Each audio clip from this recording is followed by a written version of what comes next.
Hello, listeners, and welcome to this week's episode of the Conspiracy Vault. This installment features 9 hikers, a treacherous path, and several theories including UFOs, government experiments, avalanches, and the Yeti. Our story starts in February of 1959 when a group of 10 experienced hikers, almost all students or graduates from the Ural Polytechnical Institute in Russia, embarked on a journey to reach their Level 3 Hikers certification, the highest accreditation of its type at the time. These 8 men and 2 women aimed to reach Otorten Mountain with 23-year-old radio engineering student Igor Dyatlov as their trusted leader. The local native tribe of the Ural Mountain area, the Mansi tribe, had nicknamed this place in their native tongue. In English, it could be translated to Dead Mountain. This nickname came mostly from the knowledge that there wasn't much game to hunt on this treacherous rock. Thus, the Mansi tribe mostly stayed away. Otorten could be located in the Ural Mountains of Russia, and after travelling north by train and lorry, the group arrived in the village of Bizau on January 25, 1959. This village was the last known inhabited settlement this far north. On January 27th, the group headed out on their expedition, choosing to take the most difficult route to the top of the mountain, categorised at a level 3 difficulty. Thanks to the Dark Histories videos on YouTube, I gathered the following information. The names of the 10 hikers were Igor Dyatlov, the leader of the expedition, who had supposedly built his own stove and radio, which he brought along on the trip. Yuri Doroshenko, a 21-year-old radio engineer. Apparently he had chased down a bear in a previous trip. He was also supposedly the ex-romantic partner of one of the ladies on the hiking trip who was now dating Igor Dyatlov. Ludmila Dubinina. Only 20 years old, she was the youngest of the group. Studying economics at the institute, Dubinina was supposedly shot once on another hiking expedition by a hiker cleaning his firearm. Yuri Krivonoshenko, 23-year-old construction student, he was described as the class clown. Alexander Kolevatov, 24-year-old student of nuclear physics, Kolevatov had previously worked with the secret Soviet service who were involved in the Soviet nuclear industry prior to his involvement in the institute. Zenaida Kolmogorova, 22-year-old radio engineering student and also supposedly romantically involved with expedition leader Igor Dyatlov. Rustem Slobodin, another 23-year-old graduate of the institute, he was qualified in mechanical engineering. Nikolai Brignol, 23-year-old graduate of the institute with a degree in civil construction, known as the caregiver of the group, the patient one always offering a helping hand.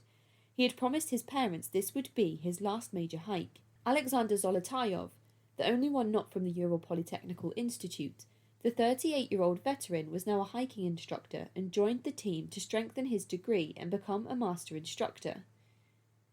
Yuri Yudin, 21-year-old economics student who suffered from rheumatism.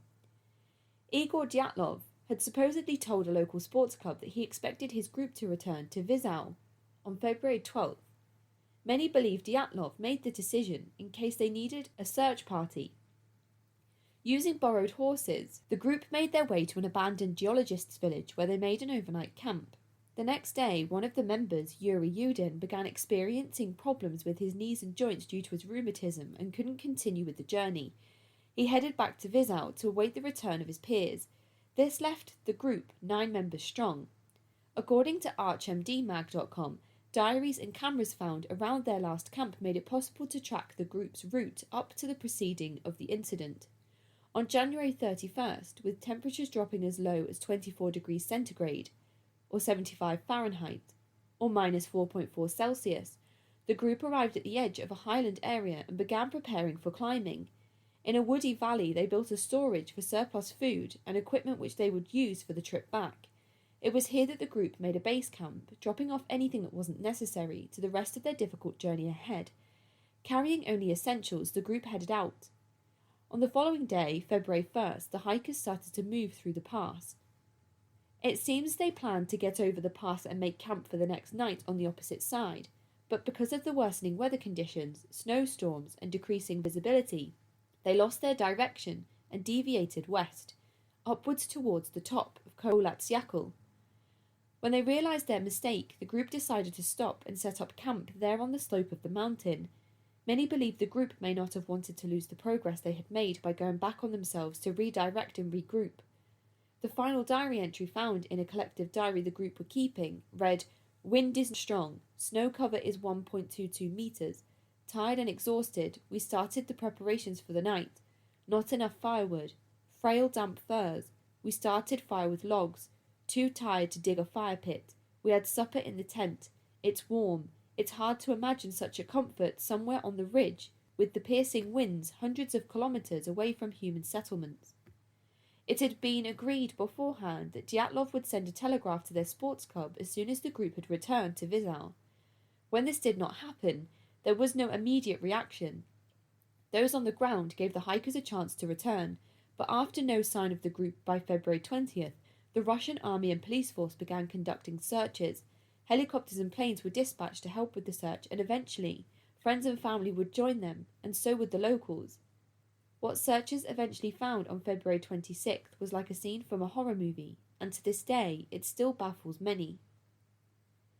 An abandoned campsite was found on Dead Mountain, and it included a badly damaged tent, with rips and tears, and one side of the tent was entirely covered by snow. Bare footprints could be seen leading away from the tent in different directions before the prints eventually were lost to fresh snow. Forensic analysis determined that the tent was ripped from the inside out. This was authenticated by the way in which the threads in the tent material were positioned after the damage. The tent was found to have the group's belongings inside, including the group's clothes, cameras, boots, and money. A set of skis and Dyatlov's coat were found outside the tent, sticking out from the fresh snow. They also found a flashlight that was not damaged in any way and seemed to be working perfectly fine. The search party followed the footprints the next day down the mountainside towards a tree line. Here they found evidence of a small fire that had once burned underneath the cedar trees. It was by this fire that the party would discover 2 of the 9 members of the expedition. Both were deceased, Yuri Doroshenko and Yuri Krivonishenko. Both bodies were not dressed for the outside. Neither were wearing boots. Doroshenko had a short-sleeved shirt and shorts and socks. Krivonishenko was wearing a long-sleeved shirt, underwear, and only one sock on his left foot. They were both found with burnt hands and feet. The tree next to them had broken branches up to 17 feet high. Some of these branches were covered in blood and had skin embedded in the bark as though someone had frantically tried to climb up. Doroshenko's underwear was torn, and he had livor mortis spots on the back of his neck, suggesting he must have been moved after death. His head was also burnt, and blood was found covering his face and ears. He was bruised entirely on his upper body, even under his armpits. He was also said to have a grey foam coming from his mouth, which would be indicative of trauma to his chest. Despite this, his cause of death was said to be hypothermia. Krivonishenko was also badly bruised, and flesh from the back of his hand was found inside his mouth. Cause of death was also determined to be hypothermia.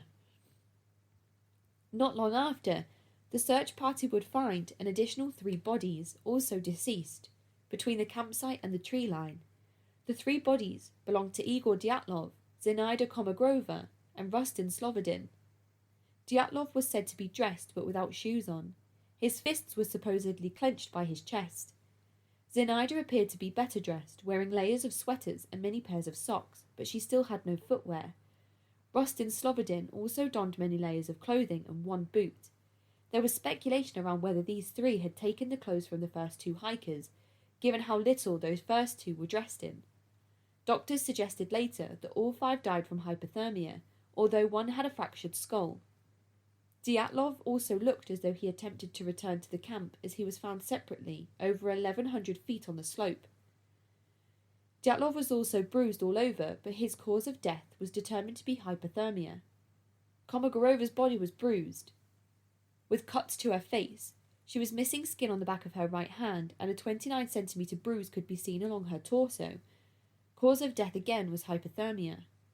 Slobodin had bruises and cuts, facial hemorrhages, a bloody nose, and a fractured skull. Despite this, he was still listed to have died from hypothermia.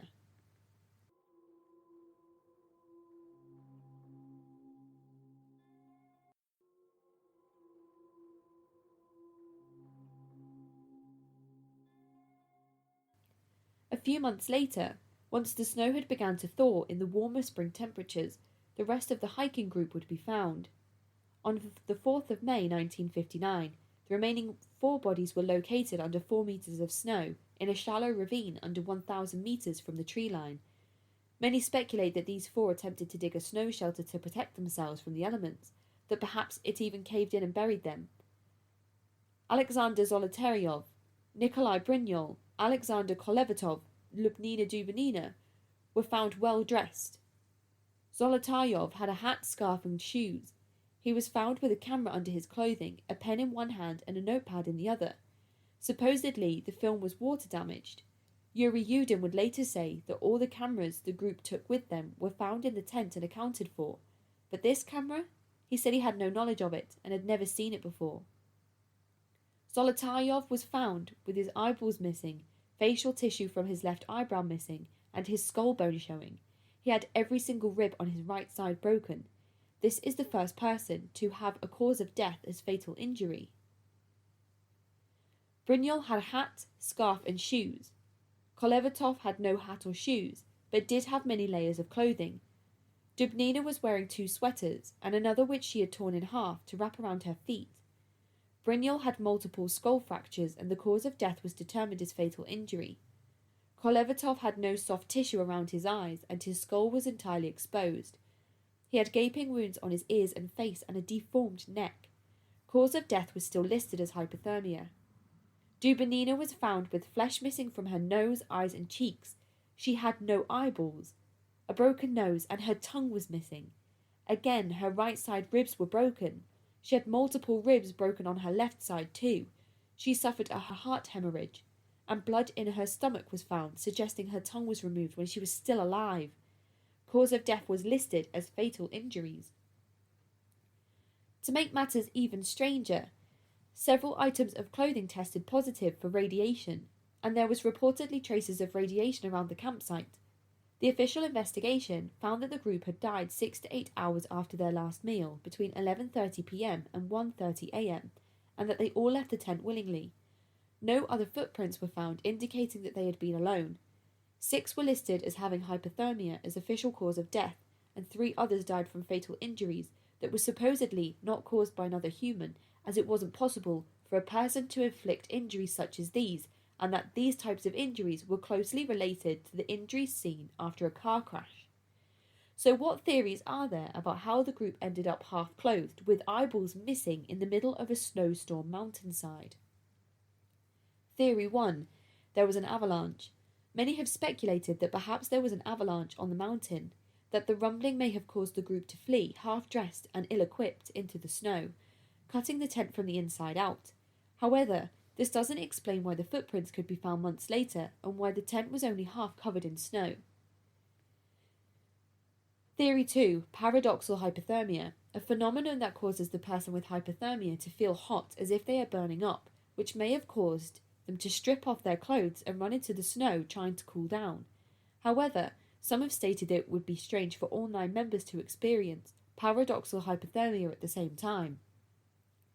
Theory 3. The Soviets were testing missiles.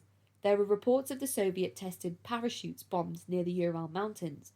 This could perhaps explain the radiation and injuries to the hikers, but there were no records of missile launches during the time of the hike. Theory 4. The military were involved. According to Yuri Yudin, the hiker who had to turn back due to joint issues, when the searchers recovered the items at the campsite, there were items that Yudin could not identify. According to Yudin, there were skis, glasses, and military-looking cloth that did not belong to any of the 9 hikers who tragically lost their lives. Theory 5. The Yeti. A photo developed from one of the cameras shows an image in the snow of a large black shadow. It looks like the outline of a man, but the man is huge. One of the last diary entries found with the group also said, quote, "Now we know snowmen exist," which could be the Yeti, but could also be Theory 6. The Mansi tribe. If these locals live in these types of conditions and know the mountain well enough, perhaps the group were ambushed or joined by the Mansi natives, which they described as the snowmen. However, the Mansi tribe were not known to be violent or territorial, and there were no unidentified footprints anywhere near the camp or bodies, possibly ruling out the Mansi tribe and the Yeti. Theory 7. UFOs or aliens. There had been several reports of apparent sightings through February and March of bright flying spheres in the sky. Perhaps this would explain the radiation and the strange tint of orange to the deceased bodies. Theory 8. Another strange phenomenon known as infrasound. Apparently, when the wind around the mountain blows in a certain way, it creates a Kármán vortex street effect which produces infrasound. This has been known to cause panic attacks and to have mental and physical effects on the body. Perhaps disorientated and unsure if they were in danger, the group ripped open the tent to flee. Perhaps the noise came in like a crash, causing the group to think that there was an oncoming avalanche. Theory 9. Wild animals. Some speculate that the cause of injuries and loss of eyeballs and tongue could have been from animals. It is true that brown bears can be found further north on the mountain, but there were no animal tracks. Also, this particular mountain was named Dead Mountain because the Mansi tribe who rarely hunted there due to lack of game. Theory 10. Partying. Perhaps the group were drinking and things got out of hand. This is a theory that would make a lot of sense in some ways, but I don't think it holds much ground. This was a group of experienced hikers who left all non-essentials at base camp. There was supposedly one small bottle of rubbing alcohol in a first aid kit, but that was found sealed by the search team. People have speculated that the Soviets were a proud nation who may have covered up the fact that 9 well-known citizens had disgraced the name of Russia and the expedition by drinking.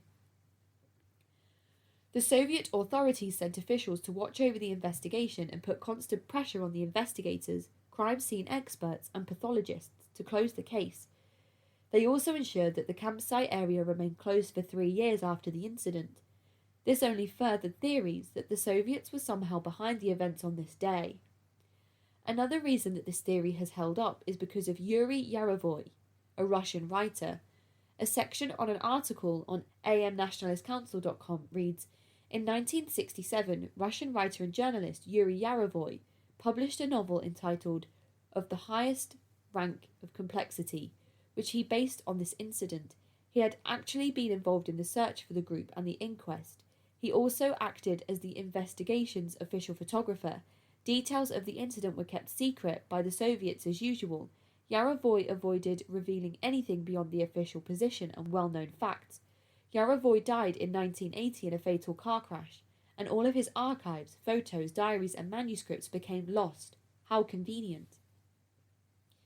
East of the Ural Mountains, in a Russian city known as Yekaterinburg, there is a group grave where 9 hikers on this tragic and deadly expedition have been laid to rest. Despite the unsolved mystery being reopened in 2019, there was no substantial developments and the case was closed again in 2020. So what are your thoughts? Which theory do you think holds up? Get in touch and let me know. You can email me at cultvaultpodcast@gmail.com or get in touch at cultvaultpod on Twitter and Instagram. I'm your speaker Casey, and this has been The Conspiracy Vault.